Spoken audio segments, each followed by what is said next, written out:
The test is in 4-part, Part 1, Part 2, Part 3, and Part 4. Now look at Part 1. Part 1.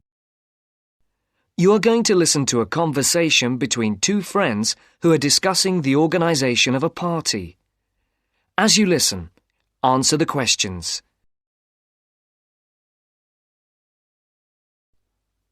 First, you have some time to look at questions 1 to 5.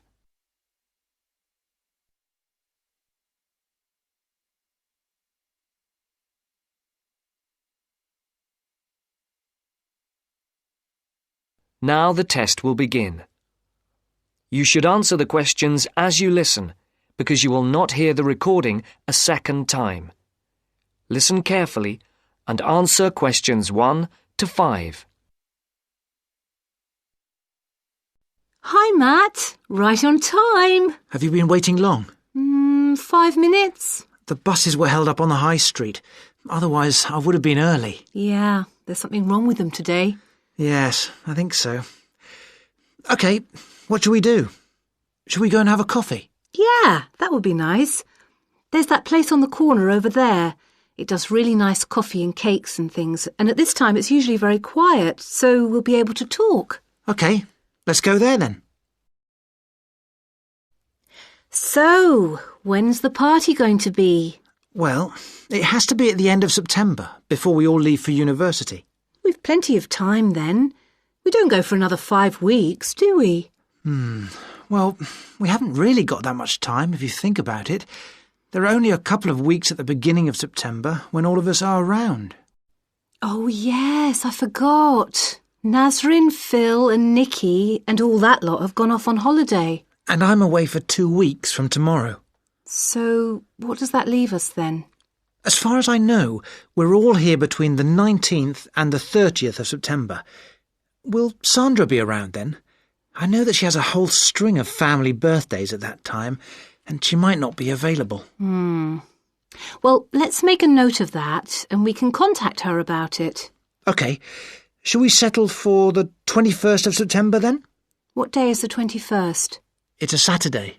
Is that OK? That's fine. Before the conversation continues, look at questions 6 to 10.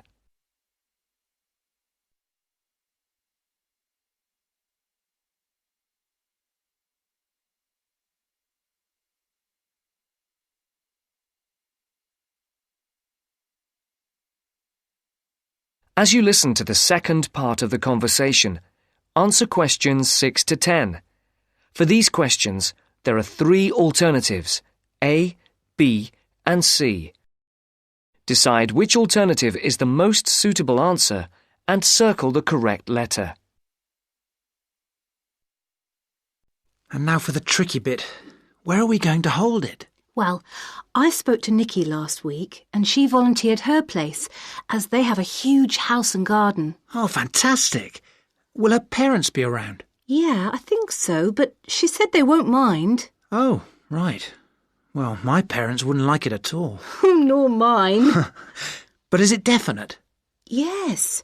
When I spoke to her, she said it was definitely on. I'll just have to confirm the dates with her. We thought it would be one weekend in September, so I'll just have to make sure that that one is okay. One thing Nikki suggested, we could have a daytime party, as we could be outside if the weather is fine. Oh, wow. How far out does she live? It's not that far. Do you know where West Road crosses the bridge? Yeah. It's the first house on the right, with that huge drive up to the front door. Oh, right. I know exactly where it is. The road is off the A33 and runs north, then over the bridge and first on the right. I know it. Oh, the place is amazing. You know it has a big swimming pool. Does everyone know where she lives? Most of her friends do, but not all. But it doesn't matter, as we can put this map Nikki sent me in with the invitation. How shall we do the invitation? We can do it on the computer. I can scan the map and we'll put it all onto an A4 page. Is this the address? Can I just write the address down? It's 93 West Road and I'll take the phone number. It's 477130. Right. There's one other thing. Yes? We're all giving £10 towards refreshments and food. There'll probably be a barbecue. Do you think that's enough? Oh, right. Yeah, that's fine. And everyone will have to help tidy up afterwards, including the boys.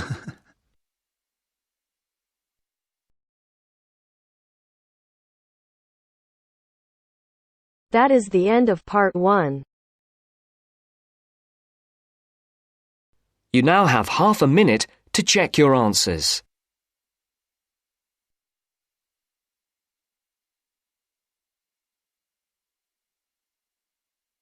Now turns to part 2.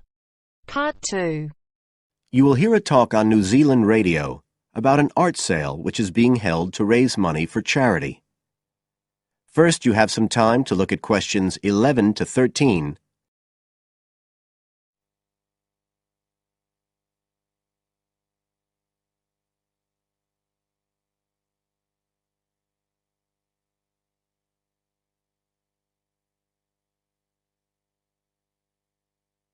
Now listen carefully and answer questions 11 to 13. One of the most anticipated art events in Christchurch is the charity art sale organised this year by Neil Curtis. Neil, tell us all about it. Well, Diane, this looks like being the biggest art sale yet. And the best thing about it is that the money raised will all go to charity. So what you probably want to know first is where it is.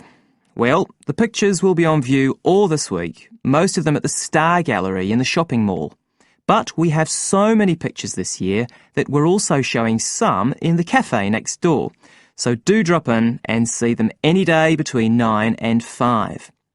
Now, if you're interested in buying rather than just looking, and we hope a lot of you will be, the actual sale will take place on Thursday evening, with sales starting at 7:30. Refreshments will be available before the sale, starting at 6:30. We've got about 50 works by local artists showing a huge range of styles and media, and in a minute I'll tell you about some of them. You're probably also interested in what's going to happen to your money once you've handed it over. Well, all proceeds will go to support children who are disabled, both here in New Zealand and also in other countries. So you can find an original painting, support local talent, and help these children all at the same time. Before you hear the rest of the talk, you have some time to look at questions 14 to 20.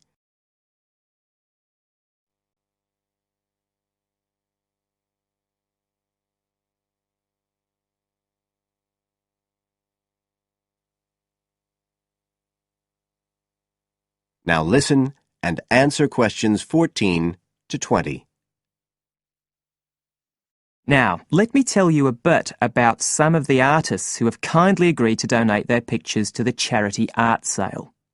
One of them is Don Studley, who has a special interest in the art sale because his 5-year-old daughter was born with a serious back problem. After an operation earlier this year, she's now doing fine, but Don says he wants to offer something to help other less fortunate children. Don is totally self-taught and says he's passionate about painting. His paintings depict some of our New Zealand birds in their natural habitats. One relative newcomer to New Zealand is James Chang, who came here from Taiwan 9 years ago at the age of 56. Mr. Chang had 13 exhibitions in Taiwan before he came to live here in Christchurch, so he's a well-established artist, and art has been a lifelong passion for him. His paintings are certainly worth looking at.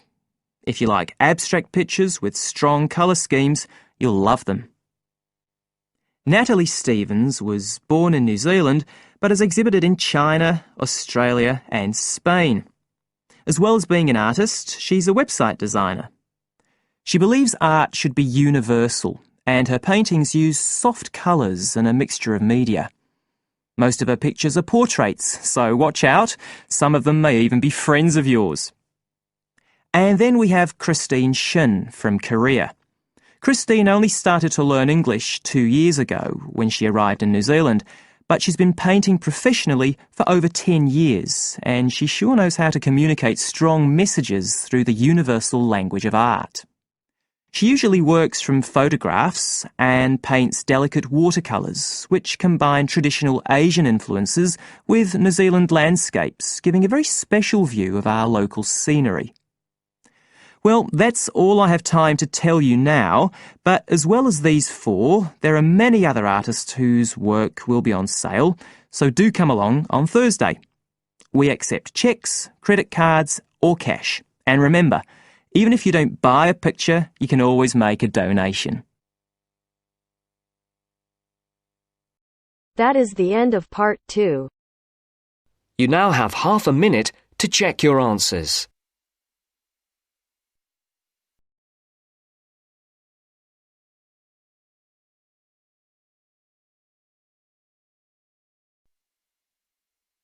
Now turns to part 3. Part 3. Making the decision to stop is just the first step. Yet if you follow these guidelines, no matter how tough it may be to begin with, rest assured.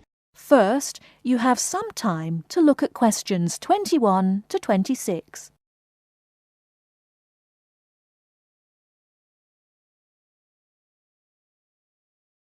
Now listen carefully and answer questions 21 to 26. Good afternoon. Welcome to Stop Smoking Now. You're all here today because you've decided to stop smoking. However, making the decision to stop is just the first step. Yet if you follow these guidelines, no matter how tough it may be to begin with, rest assured you will be on your way to becoming what you want to be, an ex-smoker. The first thing to remember is that there is not only one way. What I'll give you today are various methods you can choose from. They all work and they can all help. The first method I would recommend is based on something we all have, but in different degrees, namely willpower.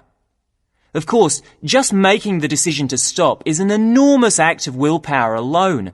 But what exactly does this mean? It means having a strong mind, waking up every morning and telling yourself that you will not have that cigarette, no matter how much you may want one. To do this successfully, you really have to be determined to stay focused. You need to be in the right frame of mind. But this isn't as easy as it may sound, and it may mean doing other things to take your mind off having that cigarette, particularly when the urge is strong. I found that different things can help you do this, like taking up a hobby, or having a smoking buddy, someone you can phone up when the going gets tough, a friend who can help you think about something else. Remember that each time you don't have a cigarette, you will feel better and stronger. Of course, this method does not work for everyone, but there are other ways to help keep you on track. Another way is to use smoking aids. There are many types, so find one that suits you best. Take, for example, nicotine patches. You put one on every day and it gives you a controlled nicotine dose. Basically, you keep reducing the amount until your body stops craving nicotine. As your body gets used to less nicotine, you may experience withdrawal symptoms. Don't worry about feeling embarrassed people will notice, because many nicotine patches are see-through. So, where do you get them? Well, you can buy them from your local pharmacy or supermarket. You can also ask your GP for a prescription. Before you hear the rest of the talk, you have some time to look at questions 27 to 30.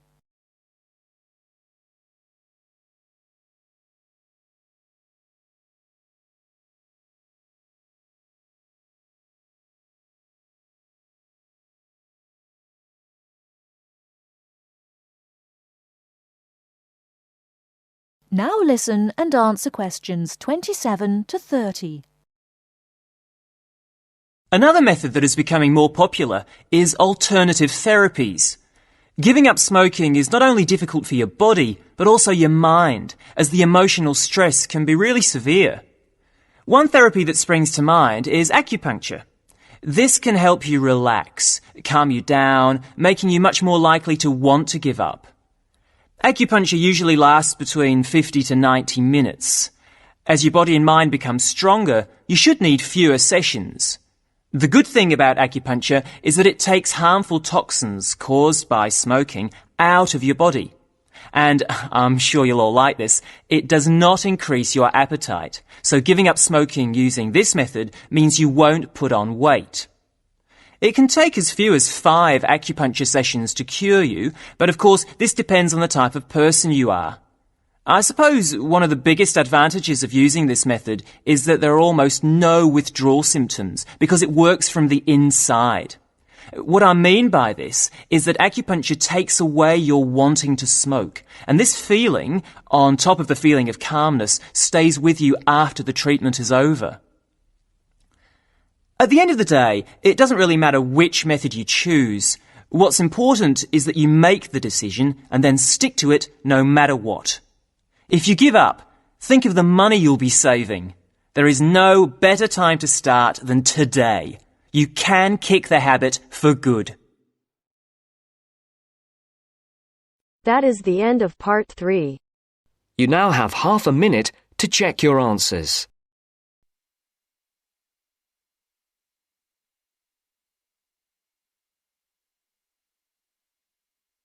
Now turns to part 4. Part 4. You will hear part of a careers advice talk on working freelance. First, you have some time to look at questions 31 to 40.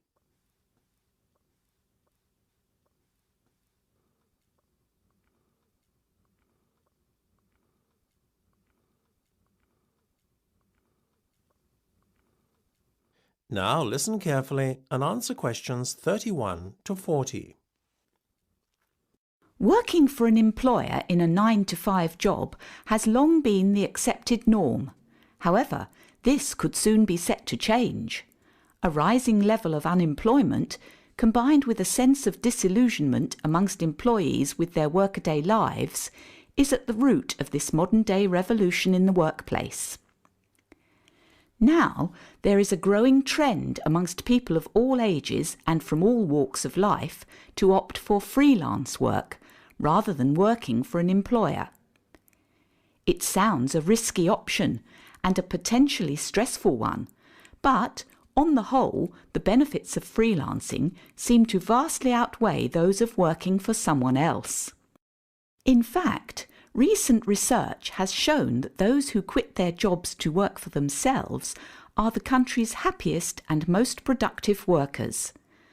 A study conducted by Dr. Jonathan Sapsed from Brighton University's Business School, in conjunction with the Arts and Humanities Research Council, looked at a total of 304 freelancers who were pursuing a range of professions in southern England. They found that, far from struggling to get by, many were not only doing well, but excelling in their new professions. So, what are the advantages of freelancing? Well, there are many. One of the most obvious benefits is not having to be answerable to a boss and having to face criticism or unfair demands. In addition, not being based in an office or shared workplace with competitive or difficult colleagues is another bonus.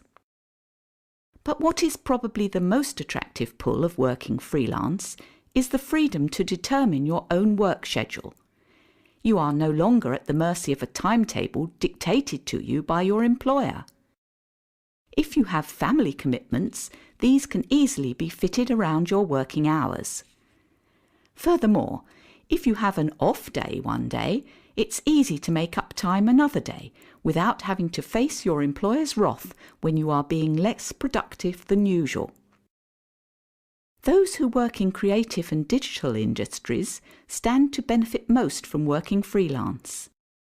In these fields, workers are at liberty to choose their ideal working location, as they are not restricted to working in a set place. It really is an ideal lifestyle that many would aspire to if they were more aware of the options available to them. Lastly, to add to an already convincing list of benefits from doing freelance work, there is the financial reward. Freelancers typically work a 38-hour week and earn a median wage of £43,000, well above the national average of £25,000, and are happier than other workers. It seems that people are now catching on to the myriad benefits that come with working as a freelancer. Currently, there are about 31 million people in work in Britain, and already 4.6 million are self-employed, thereby displaying the vitality of the freelance economy. In fact, so popular is freelancing becoming that it has even been suggested that the government needs to devise a new tax and other policies to support freelancers. Freelancing would seem to be the future of employment and the way forward. It is certainly well worth considering freelancing if you are doubtful about committing to working in a structured environment and would like more freedom and autonomy in your work. That is the end of part 4. You now have half a minute to check your answers.